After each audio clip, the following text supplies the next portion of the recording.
These days, when co-owner Blair Bentley of Clavet, Saskatchewan walks into the office of his business called Amigo's Auto Wrecking, it's a very busy place with 24 full-time employees looking after a steady flow of customers.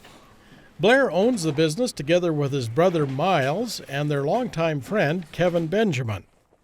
Blair says the operation grew from their common interest in collecting and restoring old vehicles.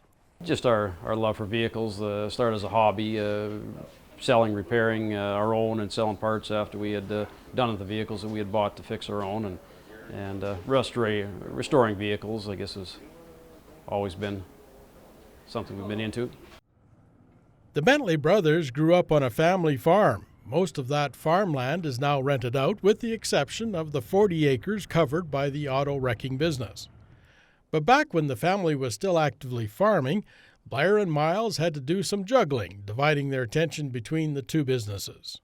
In the beginning, we've been in business incorporated for 26 years, and at the beginning we helped Dad on the farm, and then we'd start to get calls on parts.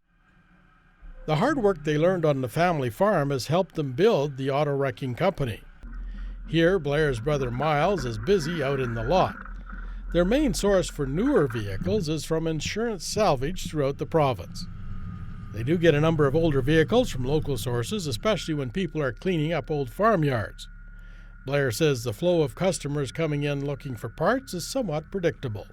During the winter months, it seems like the garages, the shops, the body shops are busiest, and throughout the year they're steady. In the summertime, the nicer months, of course, you get the backyarders, the fixers, the farmer guys who are needing something while they're for the farm truck or whatever. But throughout the winter time, it's mainly the shops. After vehicles arrive at the yard, they are usually brought into the dismantling shop, where they are processed according to the latest needs of customers. When we have an order for a motor tranny, we pull it here on the two hoists that are just around the corner.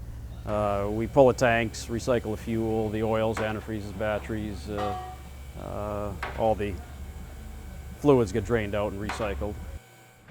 Any fuel they manage to recycle from the fuel tanks is used in their vehicles around the salvage yard. Blair says if certain vehicle parts cannot be sold for some reason, metals such as aluminum and copper can still be recycled. So there's stuff like wheels that are all aluminum. We have a scrap, some that are damaged, some that are just don't sell anymore. They get stockpiled, and we have a guy who comes and gets those as well. If parts are not sold right away, they are usually organized into a series of storage buildings.